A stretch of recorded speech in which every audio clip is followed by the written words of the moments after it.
calls the matter of Hernandez versus Garcia, case number 2016-5996DS. If all parties and attorneys could please state their name and appearance, starting with the prosecuting attorney, Mr. Zomer, please. Good afternoon, Your Honor. Dan Zomer, Assistant Prosecutor, appearing on behalf of the state of Michigan in this matter. And your name, ma'am? Melanie Hernandez. I am the plaintiff. Excuse me. Today's date and time set for a hearing. The contents of this video may be the official record or proceeding of the state of Michigan's 9th Judicial Circuit. Unauthorized duplication, distribution, or alteration of said content is strictly prohibited. Today's date and time set for an objection to the referee's recommended order. Mr. Hernandez's, first of all, notice was proper with regards to Mr. Garcia. He has not appeared. If someone pops up in the waiting room, we will stop and let them in, hoping that it's Mr. Garcia. Mr. Hernandez, you object to the amount that he said he made, and you say there's a decrease in your monthly income. Is that correct? That is correct. So I did confirm with his employer, Big Ross, and he is still employed there. Now, I know I've been in the trucking business for 17 years, so I know for a fact that he makes way more than what he indicated on the last call. So Okay. I have a number that I'm asking for based off the 3 children and what I know that what costs to take care of them. And I don't know if I need to fill out another form to request that, or can I request this on the call? Mr. Zomer, any position on any of this? Well, Your Honor, I guess as far as the correctness of the referee's decision, I don't know that it's necessarily incorrect based on the testimony that was heard. I do, quite frankly, understand Ms. Hernandez's doubts, and I have them myself.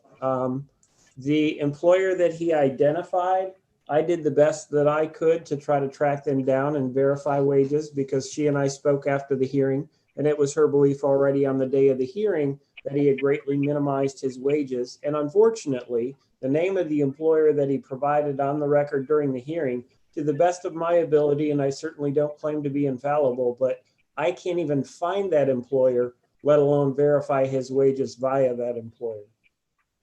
Okay. And Ms. Hernandez, what company do you say he still works for? Big Ross, I believe it is. And you've talked to the owner of that company? I did. So I have, her name is Tanya, and I have her cell phone number, and I did call her because her home address is the address that we were using to send all the documents to for Mr. Garcia. And I confirmed with her that he is still employed there. So I didn't directly say, hey, is Rogelio still there? But I did indicate hey, is Rogelio allowed to get any type of bonuses right now? And she was like, yes. And I was like, that's the indication he's still there. I didn't even have to it was just obvious, Okay. So I try to do my research on that employer. Okay. The bottom line is I'll set this for a 2-hour hearing. Ms. Hernandez, you may need to subpoena that Tanya person if you think that's the witness you need. I need an actual witness, not who talked to who. I'll watch the tape. We'll see if Mr. Garcia shows up, and I'll allow either side to put up any witnesses they have, okay? Okay. Mr. Zomer, any position on that?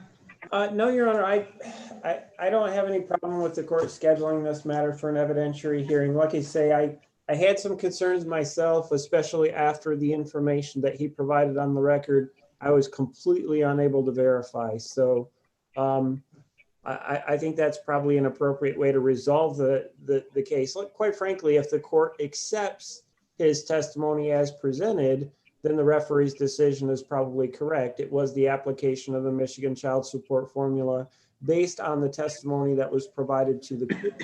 The issue is whether that testimony was truthful or not. And again, I don't claim infallibility, but to the extent of my ability to verify, I can't even find the employer, let alone verify the wages he's reported. Fair enough. Ms. Hernandez, anything further? No, I mean, again, like I said, I have a number I was going to request, but I mean, if we need to do further investigation before I even throw my number out there, then I guess we can do that. Let's take it from there. Yep. And at that hearing, I'll get a chance to hear your testimony about why your number may go down, and then we'll make a ruling based on all the testimony. So we'll get it noticed out to both parties. If you hold on, we'll get a date. We can do August 27th at 9 or 10. Did you say 10? August 27th, is that on a Friday? That is on a Friday. Does that work for you? That is done.